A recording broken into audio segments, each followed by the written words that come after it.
மீகா அதிகாரம் 3. இஸ்ரேல் தலைவர்களுக்கு எதிரான மீகாவின் கண்டன குரல். அப்பொழுது நான் கூறியது, யாக்கோபின் தலைவர்களே, இஸ்ரேலின் குடும்பத்தை ஆள்பவர்களே, நீதியை அறிவிப்பது உங்கள் கடமையன்றோ? நீங்களோ நன்மையை வெறுத்து தீமையை நாடுகின்றீர்கள். என் மக்களின் தோலை உயிரோடே உரித்து அவர்கள் எலும்புகளிலிருந்து சதையை கிழித்தெடுக்கின்றீர்கள். என் மக்களின் சதையை தின்கின்றீர்கள். அவர்களின் தோலை உரிக்கின்றீர்கள்.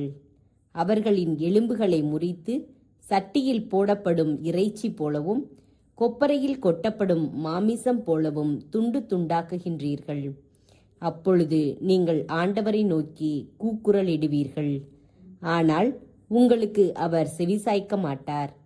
அந்த நேரத்தில் அவர் தம் முகத்தை உங்களிடமிருந்து மறைத்து கொள்வார். ஏனெனில் உங்களின் செயல்கள் தீயனவாய் இருக்கின்றன. இறைவாக்கினர்களை குறித்து ஆண்டவர் கூறுவது இதுவே: அவர்கள் என் மக்களை தவறான வழியில் நடத்தி செல்கின்றார்கள். வயிறார உண்ண கொடுத்தவரிடம் அமைதி உண்டாகுக என உரக்க சொல்கின்றார்கள்.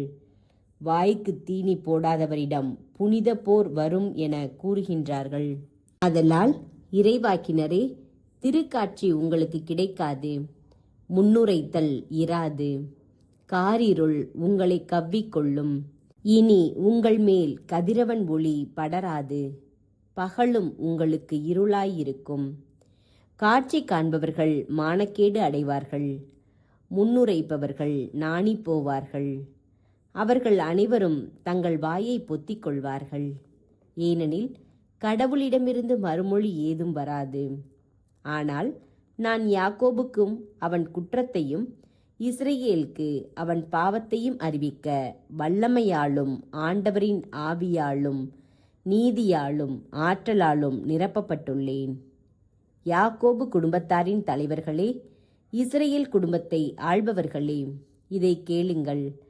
நீங்கள் நீதியை அருவருக்கிறீர்கள், நேர்மையானவற்றை கோணலாக்குகின்றீர்கள். இரத்தப்பழியால் சீயோனையும் அநீதியால் எருசலேமையும் கட்டி எழுப்புகின்றீர்கள். அந்த நகரின் தலைவர்கள் கையூட்டு வாங்கிக் கொண்டு தீர்ப்பு வழங்குகிறார்கள். அதன் குருக்கள் கூலிக்காக போதிக்கின்றனர். இறைவாக்கினர் பணத்துக்காக முன்னுரைக்கின்றனர். ஆயினும் ஆண்டவரது துணையை நம்பி ஆண்டவர் நம் நடுவில் இருக்கின்றார் அல்லவா? எனவே தீமை நம்மை அணுகாது என்று சொல்லிக் கொள்கின்றார்கள். ஆதலால் உங்களை முன்னிட்டு சீயோன் வயல்வெளியைப் போல் உழப்படும். எருசலேம் பாழடைந்த மண்மேடாக மாறும்.